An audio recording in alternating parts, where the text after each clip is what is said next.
रामपुर गांव में रामदीन नाम का एक किसान रहता था जो अपनी छोटी सी जमीन पर काम करके किसी तरह अपना घर चलाता था। उसका बेटा भवानी भी उसके काम में हाथ बटाता था। एक दिन रामदीन 2000 रुपए लेकर शहर से खाद बीज लाने को तैयार हुआ। सोमवती, मैं दिन ढले तक वापस लौट आऊंगा, तुम चिंता ना करना। रामदीन शहर चला गया। दोपहर को सोमवती और भवानी बाहर बैठे थे, तभी सोमवती सामने देखकर चौंक पड़ी। तेरे बापू तो दिन ढले वापस आने के लिए कहकर गए थे, फिर वो इतनी जल्दी लौटकर क्यों आ रहे हैं? माँ, लगता है बापू की तबीयत कुछ ठीक सी नहीं है। घर आकर रामदीन चारपाई पर लेट गया। क्या बात है जी, क्या तबीयत ठीक नहीं है? सोमवती, मेरा दिल डूबा जा रहा है, आंखों के आगे अंधेरा छा रहा है। इतना कहते कहते रामदीन की आंखें मूंद गईं। ये देखकर सोमवती और भवानी घबरा उठे। हे भगवान, ये तो बिल्कुल ठीक ठाक घर से गए थे, फिर अचानक इन्हें क्या हो गया है? बापू, आंखें खोलो। कुछ देर बाद रामदीन ने आंखें खोली और कमजोर सी आवाज में बोला, बेटा, लगता है अब मैं नहीं बचूंगा, मेरी बात ध्यान से सुन। बापू, आपको कुछ नहीं हुआ है, आप जल्दी ठीक हो जाएंगे। बेटा, जब धन ही लुट गया तो जीने से क्या फायदा। क्या, जो रुपए शहर लेकर गए थे वो लूट लिए गए? हाँ बेटा, सुबह मैं जो 2000 रुपए लेकर घर से चला था, वो 2 ठगों ने मुझसे ठग लिए। वो दोनों ठग मुझे रामगढ़ के पास मिले थे। दोनों मीठी मीठी बातें बनाते हुए मुझे बाहर वाले बाग में बने अपने घर में ले गए और अपनी बातों के जाल में फंसाकर उन्होंने मुझसे रुपए ठग लिए। बापू, तुम फिक्र न करो, मैं अभी अपने रुपए वापस ले आता हूँ। बेटा, लगता है मेरी अंतिम घड़ी आ गई है। इसके साथ ही उसकी गर्दन एक तरफ ढुलक गई। बापू, हाय, क्या हुआ बापू? दोनों के रोने की आवाज सुनकर आसपास के लोग वहां इकट्ठा हो गए। बेटा, जो होना था सो हो गया, अब मुर्दे को घर में रखने से कोई फायदा नहीं है, जल्दी से दाह संस्कार का प्रबंध करो। भवानी ने भारी मन से अपने पिता का दाह संस्कार किया। 13 दिन बाद रामदीन की 13वीं हो गई। तब भवानी सोमवती से बोला, माँ, मैं उन ठगों से बदला लूंगा। ये क्या कह रहा है तू बेटा? माँ, मुझे जाने दो, वरना मेरी कसम झूठी हो जाएगी। सोमवती के लाख समझाने पर भी भवानी ने उसकी एक ना सुनी और 500 रुपए लेकर घर से निकल गया। भगवान मेरे बेटे की रक्षा करना, इसके सिवा मेरा कोई नहीं है। भवानी चलते चलते रामगढ़ के बाहर वाले बाग में जा पहुंचा। लगता है वो सामने वाला घर उन ठगों का ही है, मुझे जल्दी से वहां पहुंचना चाहिए। भवानी बाग में बने उस घर के पास पहुंचा तो उसे घर के बाहर एक बुढ़िया नजर आई। मैं एक परदेसी आदमी हूँ, बहुत दूर से चला आ रहा हूँ, क्या आज की रात मैं आपके यहाँ ठहर सकता हूँ? क्यों नहीं बेटा, तुम इसे अपना ही घर समझो। वो बुढ़िया उन्हीं 2 ठगों की माँ थी जिन्होंने रामदीन को ठगा था। आज तो घर बैठे ही शिकार जाल में आ फंसा, इसके पास जरूर कुछ रुपया पैसा होगा। बुढ़िया भवानी को घर के अंदर ले गई और वो चारपाई पर लेटकर सो गया। जब उसकी नींद खुली तो उसने बराबर के कमरे में कुछ खुसुर फुसुर की आवाजें सुनी। बेटा भोला राम, लालू राम, आज कितने लोगों को तुमने ठगा है? माँ, आज तो कोई भी शिकार हमारे जाल में नहीं फंसा। पता नहीं आज सवेरे किसका मुंह देखा था, धेले की भी आमदनी नहीं हुई। घबराओ मत, आज मैंने घर पर ही एक मोटी मुर्गी जाल में फांस दी है। मोटी मुर्गी? कहाँ है वो मोटी मुर्गी? वो बराबर के कमरे में सोया है, मुझे विश्वास है उसके पास काफी धन है। तब तो मजा आ गया, देखना हम दोनों भाई उसे कैसे हलाल करते हैं। उनकी बात सुनकर भवानी सोच रहा था, तो यही है वो दोनों ठग जिन्होंने मेरे बापू से 2000 रुपए ठगे थे, मुझे इन्हें ही मजा चखाना है। मन ही मन कुछ सोचकर उसने बराबर वाले कमरे में प्रवेश किया। उसे देखकर बुढ़िया बोली, आओ बेटा, मैं अभी तुम्हारा ही जिक्र कर रही थी। माँ, यही है हमारा मेहमान। हाँ बेटा, यही भवानी है। तभी कमरे में लालू राम की पत्नी लीला ने प्रवेश किया और कहा, खाना तैयार है, आप सब लोग खाना खा लीजिए। तुम रसोई में चलो, हम वहीं पर आते हैं। ये सुनकर लीला रसोई घर की तरफ चली गई। उसके जाने के बाद लालू राम भवानी से बोला, चलो पहले खाना खा लो। चलो भाई, मुझे भी बहुत भूख लगी है। सब वहां से उठकर रसोई घर में आ गए। रसोई घर में एक सुंदर सी लड़की ने सबको खाना परोसा। उसे देखकर भवानी बोला, जो लड़की खाना परोस रही थी वो कौन है? वो हमारी छोटी बहन कजरी है। खाना खाने के बाद भोला राम भवानी से बोला, भवानी कोई कहानी या किस्सा सुनाओ जिससे थोड़ा मन ही बहल जाए। पहले आप कोई कहानी सुनाओ, उसके बाद मैं सुनाऊंगा।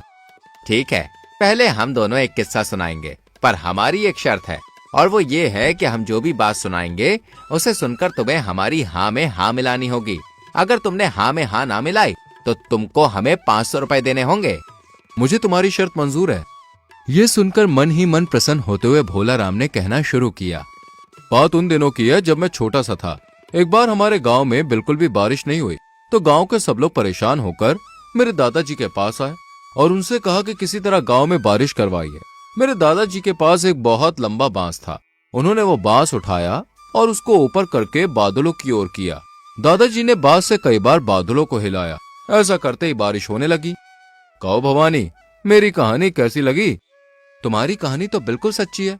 मैं मानता हूँ कि तुम्हारे दादाजी के पास आकाश को छूने वाला बांस होगा। ये तो बड़ा चालाक है, मेरी झूठी बात को भी सच कह रहा है। भवानी, अब तुम कोई कहानी सुनाओ। मैं कहानी सुनाने को तैयार हूँ, पर मेरी भी वही शर्त है जो तुम्हारी थी। एक बात और, तुम्हें एक कसम खानी होगी कि तुम अपनी बात से टलोगे नहीं। बोलो, मंजूर है? हम दोनों देवी माँ के उपासक हैं, इसलिए उसकी कसम खाकर कहते हैं कि हम अपनी बात पर अटल रहेंगे। आज से 5 दिन पहले की बात है। मेरी पत्नी का मेरी माँ से किसी बात पर झगड़ा हो गया। उस समय मैं वहां पर नहीं था। मेरी पत्नी मेरी अनुपस्थिति में लड़ झगड़ कर घर से चली आई। मैं उसी को ढूंढने घर से निकला था। तुम्हारे यहाँ आकर मेरी तलाश पूरी हो गई और मेरी रूठी हुई पत्नी मुझे यहाँ मिल गई। क्या तुम्हारी पत्नी? और यहाँ पर कौन है तुम्हारी पत्नी? मेरी पत्नी कजरी है, और कौन होती? कहो, मेरी कहानी सच्ची है या झूठी? हम दोनों आपस में सलाह करके तुम्हारी बात का जवाब देते हैं। लालू राम और भोला राम उठकर कमरे से बाहर आए। भैया, ये तो हमारा भी ताव निकला। ये तो हमें ही उल्लू बना गया। अगर उसकी बात झूठी कहते हैं तो उसे 500 रुपए देने पड़ेंगे, और इस समय तो हमारे पास फूटी कौड़ी भी नहीं है। ऐसा करते हैं, इसकी कहानी को सच मान लेते हैं और कजरी को इसके साथ भेज देते हैं। पर जवान बहन को उसके साथ कैसे भेजते हैं?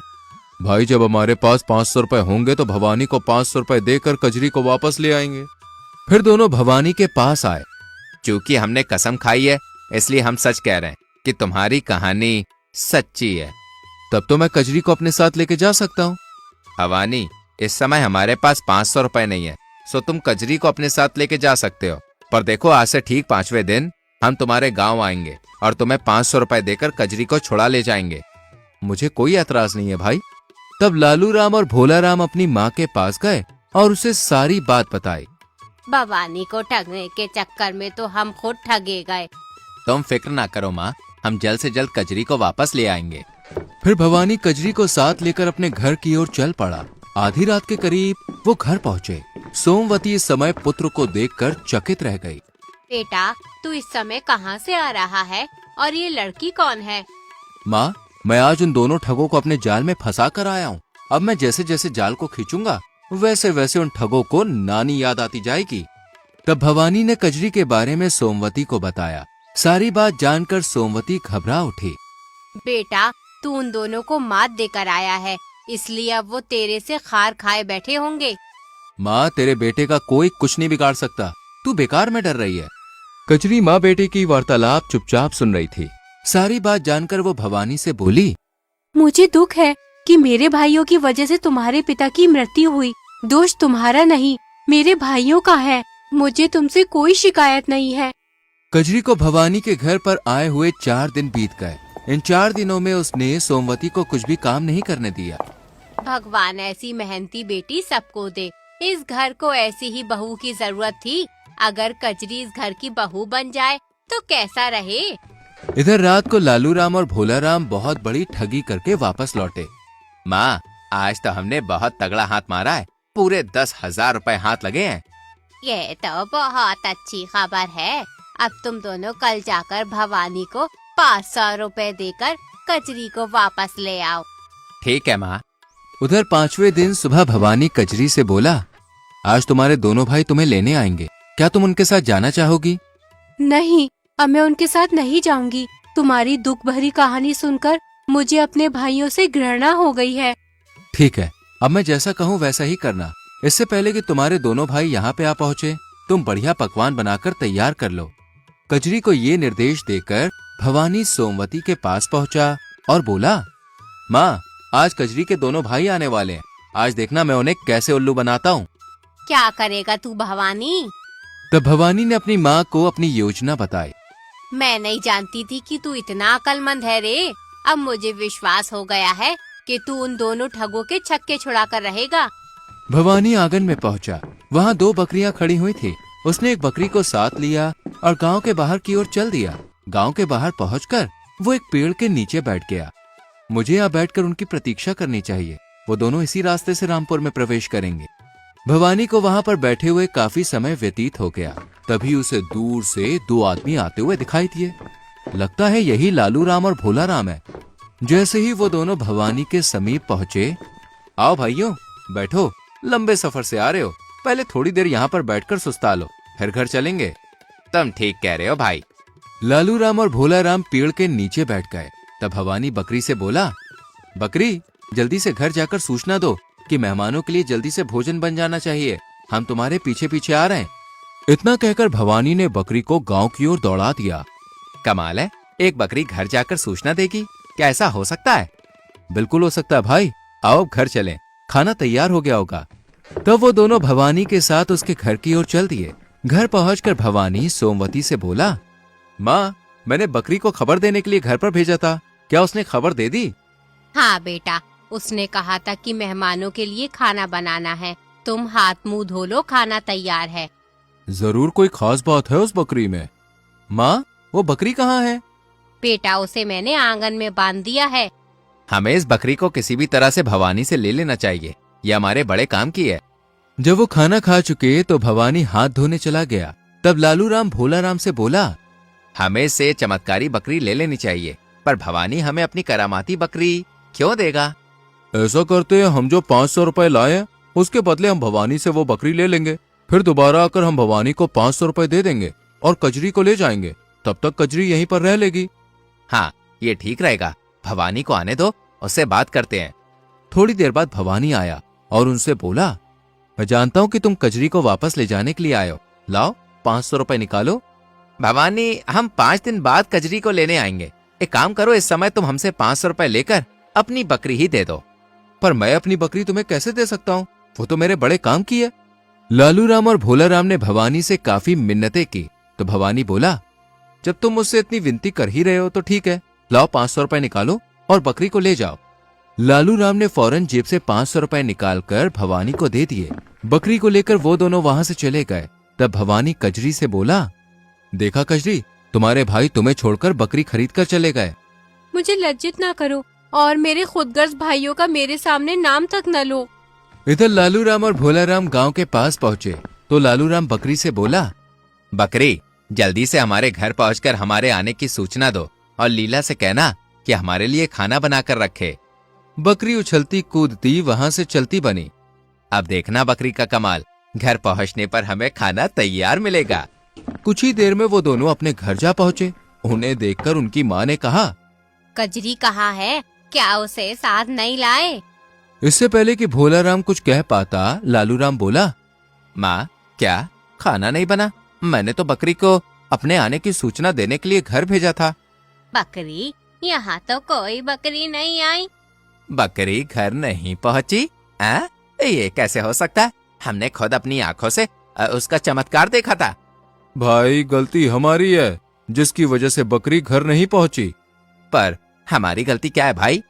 भाई, बकरी ने भवानी का घर तो पहले से ही देखा हुआ था ना, इसलिए वो उसके घर का रास्ता जानती थी। इसलिए पहले हमें उसे अपना घर दिखाना चाहिए था, उसके बाद में उससे काम लेना चाहिए था। ओह, हमसे तो सचमुच में बहुत बड़ी गलती हो गई। इस घटना के 5 दिन बाद लालू राम भोला राम से बोला, चलो आज भवानी को 500 रुपए देकर कजरी को वापस ले आते हैं। और तब वो दोनों 500 रुपए लेकर भवानी के गांव की ओर चल दिए। इधर भवानी कजरी से बोला, कजरी, आज भी तुम्हारे भाई तुम्हें लेने आएंगे, क्या तुम उनके साथ जाना चाहोगी? नहीं, अब मैं यहीं रहूंगी और उनके साथ नहीं जाऊंगी। तो मेरी योजना सुनो, जैसे ही तुम्हारे भाई आएंगे मैं उनके लिए खाना बनाने को कहूंगा तुमसे। तब तुम खाना बनाने को मना कर देना। तब मैं क्रोध में भरकर तुम्हारी पिटाई करूंगा तो तुम जमीन पर गिर जाना और सांस रोककर मरने का नाटक करना। अच्छा ठीक है, आपने जैसा बताया मैं वैसा ही करूंगी। कजरी को अपनी योजना समझाकर भवानी आंगन में चारपाई बिछाकर बैठ गया। कुछ ही देर बाद लालू राम और भोला राम वहां आ गए। उन्हें देखकर भवानी बोला, कजरी, ओ कजरी, तुम्हारे भाई आए हैं, जरा इनके लिए गरम गरम दूध ले आओ। मेरे सिर में दर्द हो रहा है, तुम ही इन्हें दूध गर्म करके दे दो। क्या कहा? मेरी बात को टालती है? ठहर, मैं अभी तुझे मजा चखाता हूँ। इतना कहकर भवानी ने पास पड़ा डंडा उठा लिया और कजरी की उससे पिटाई करने लगा। लो मेरी बात टालने का मजा। हाय दैया, मर गई रे। इतनी बेदर्दी से क्यों मार रहे हो? भवानी पर उन दोनों की बातों का कोई असर नहीं हुआ और वो उसी प्रकार कजरी की पिटाई करता रहा। कुछ देर बाद वो नीचे गिर गई। भवानी, तुमने हमारी बहन को मार डाला, हम तुझे जिंदा नहीं छोड़ेंगे। वहीं रुक जाओ, अगर मैंने कजरी को मारा है तो मैं उसे जिंदा भी कर सकता हूँ। इतना कहने के बाद भवानी ने सोमवती से कहा, माँ, अंदर कमरे में जो 2 डंडे रखे हैं, जरा उन्हें उठा कर लाओ। अभी लाई बेटा। सोमवती ने दोनों डंडे लाकर भवानी को दे दिए। अब तुम इन 2 डंडों का कमाल देखना। भवानी ने एक डंडा जमीन पर पड़ी कजरी के पांव के पास रखा और दूसरा डंडा सर के पास रखा। कुछ देर बाद कजरी ने आंखें खोली और वो खड़ी हो गई। ये सब देखने के बाद लालू राम ने भवानी से कहा, भवानी, ये दोनों डंडे बहुत जादुई हैं। क्या 500 रुपए लेकर तुम इन्हें हमें दे सकते हो? अगर तुम्हें ये डंडे इतने ही पसंद है तो लाओ, निकालो 500 रुपए।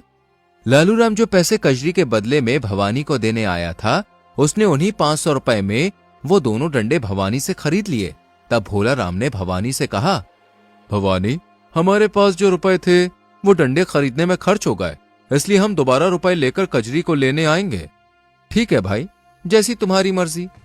ये कहकर दोनों अपने घर की ओर चल पड़े। घर पहुंचे तो लालू राम ने अपनी पत्नी से कहा, लीला, झटपट खाना लाओ, बड़े जोर की भूख लग रही है। थोड़ी देर रुको, मैं अभी लाती हूँ। लीला की बात सुनकर लालू राम आग बबूला हो उठा और वैसे भी उस पर जादुई डंडे के प्रयोग का भूत सवार था। मुझसे जबान लड़ाती है? ठहर, अभी तुझे मजा चखाता हूँ। इतना कहकर उसने लीला की डंडे से पिटाई करनी ही शुरू कर दी और कुछ ही देर में लीला जमीन पर जा गिरी। ये तुमने क्या किया? अपनी पत्नी को मार डाला। रुको माँ, मैं अभी से जिंदा किए देता हूँ। तब लालू राम ने आगे बढ़कर हाथ में पकड़ा एक डंडा लीला के सिरहाने रखा और दूसरा डंडा उसके पांव के पास रखा, पर लीला जीवित ना हो सकी। वो हमें ठग गया, मैं उसे जिंदा नहीं छोड़ूंगा। दोनों भाई भवानी से बदला लेने का उपाय सोचने लगे। भाई, हम कल दिन निकलने से पहले ही भवानी के घर चलेंगे और उसे सोए हुए को बोरे में बांधकर गांव के बाहर वाली नहर में डाल देंगे। ना रहेगा बांस, ना बजेगी बांसुरी। ये ठीक रहेगा भाई। लालू राम और भोला राम सुबह होने से पहले ही भवानी के यहाँ पहुंच जाते हैं। उन्होंने सोते हुए भवानी को बोरे में बांध दिया और उसे कंधे पर रखकर दोनों घर से बाहर निकल आए। वो दोनों बोरे को लेकर गांव के बाहर वाली नहर के पास जा पहुंचे। पहले थोड़ा दम ले लेते हैं, फिर इसे नहर में फेंकेंगे। उन्होंने बोरे को एक झाड़ी के पास रख दिया और आराम करने के लिए बैठ गए। तभी लालू राम की नजर दूर पड़े बांस पर पड़ी। भवानी को नहर में फेंकने से पहले हमें उस बांस को नहर में डुबोकर देख लेना चाहिए कि नहर में किस जगह पानी ज्यादा है। जहां पर पानी ज्यादा होगा वहीं बोरे को फेंक देंगे। कह तो तुम बिल्कुल ठीक रहे हो भाई। लालू राम ने बांस उठा लिया और दोनों भवानी को वहीं छोड़ नहर के किनारे किनारे चल दिए। उनके जाने के बाद एक चरवाहा बकरियों को चराने ले जा रहा था। जब वो बोरे के पास से गुजरा तो उसने देखा, अरे ये बोरा यहाँ कैसे पड़ा है? जरूर इसमें कुछ माल होगा, मुझे इसे खोलकर देखना चाहिए। चरवाहे ने जैसे ही बोरे को खोला, कौन हो तुम और तुम्हें किसने बांधा है? भैया, मैं पास के गांव रामपुर का भवानी हूँ। मेरे गांव वाले जबरदस्ती मेरा विवाह करवाना चाहते हैं। वो लोग नदी के घाट पर नहाने गए हैं। पर तुम विवाह क्यों नहीं करवाना चाहते? मैं कुछ कमाता धमाता नहीं हूँ, सो पत्नी को कहाँ से खिलाऊंगा, इसलिए मैं विवाह नहीं करवाना चाहता अपना। भैया, तुम्हारा विवाह हो गया क्या? अरे मुझ चरवाहे को कौन अपनी बेटी देगा, ऊपर से मैं गरीब भी हूँ। तुम चाहो तो मैं तुम्हारा विवाह करवा सकता हूँ। तुम मेरे स्थान पर मेरे कपड़े पहनकर बोरे में बंद हो जाओ। जब मेरे घर वाले आएंगे तो समझेंगे कि मैं ही बोरे में बंद हूँ। बस वो तुम्हें उठाकर लड़की वालों के यहाँ पहुंचा देंगे, तब तुम्हें मेरी जगह देखकर वो लोग चौंकेंगे जरूर, पर फिर कोई चारा न देखकर लड़की के घर वाले तुम्हारे साथ ही लड़की का विवाह कर देंगे। बाद में तुम मुझसे अपनी भेड़ बकरियां ले जाना। भवानी की बात सुनकर चरवाहा खुश हुआ और उसकी बात मान गया। तब भवानी ने चरवाहे को बोरे में बांध दिया और चरवाहे की बकरियों को हाँक हाँक कर अपने घर की ओर चल पड़ा। उधर काफी देर बाद वो लौटकर झाड़ी के पास आए और बोरे को लेकर उसी जगह पहुंचे जहां पानी ज्यादा था। फेंक दो साले को, बड़ा परेशान किया है इसने। तब भोला राम ने बोरे को नहर में फेंक दिया। भवानी तो डूब गया, अब क्या करें? भवानी के घर चलकर उसकी माँ को गला घोटकर मार देंगे और कजरी को अपने साथ ले जाएंगे। दोनों भवानी के घर की ओर चल दिए। इधर भवानी बकरियां लेकर घर पहुंचा तो उसकी माँ ने पूछा, अरे इतनी बकरियां कहाँ से ले आया? माँ, ये कजरी के दोनों भाइयों की मेहरबानी है। तब भवानी ने अपनी माँ को सारी बात बताई और जाकर चारपाई पर बैठ गया। तभी लालू राम और भोला राम वहां पर आ पहुंचे। अरे ये यहाँ पर कैसे? इसे तो हम बोरे समेत नहर में फेंक कर आए थे।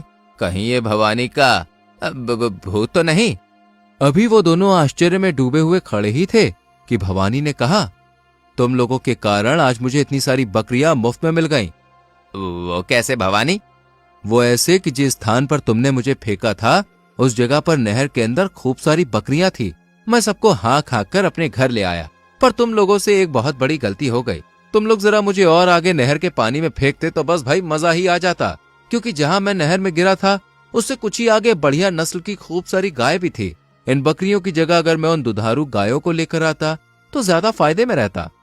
भवानी से सारी बात सुनकर लालू राम उससे विनती करते हुए बोला, अब कुछ हमारा भी भला कर दो भाई। मैं तुम्हारा किस प्रकार भला कर सकता हूँ? जिस प्रकार हमने तुम्हें फेंका था उसी तरह तुम भी हमें बोरी में बंद करके नहर में फेंक दो, ताकि हम भी नहर में से गाय और भेड़ बकरियां ले आएं। ठीक है भाइयों, जैसी तुम्हारी मर्जी। तब लालू राम और भोला राम भवानी के साथ नहर की ओर चल पड़े। नहर पर पहुंचकर भवानी ने झटपट दोनों को बोरे में बांधा और दोनों बोरियां नहर में फेंक दी। जाओ कमबख्तो, यही तुम्हारी सजा है।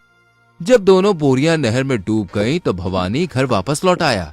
घर पहुंचकर भवानी ने सोमवती से कहा, माँ, मैं अपनी कसम पूरी कर आया हूँ। आज लालू राम और भोला राम को उनकी करने की सजा मिल गई है। वो कैसे बेटा? तब भवानी ने माँ को सारी बात बताई। अपने भाइयों का हाल सुन कजरी रोने लगी। रो नहीं कजरी, उन्होंने जैसा किया था बदले में वैसा ही पाया है।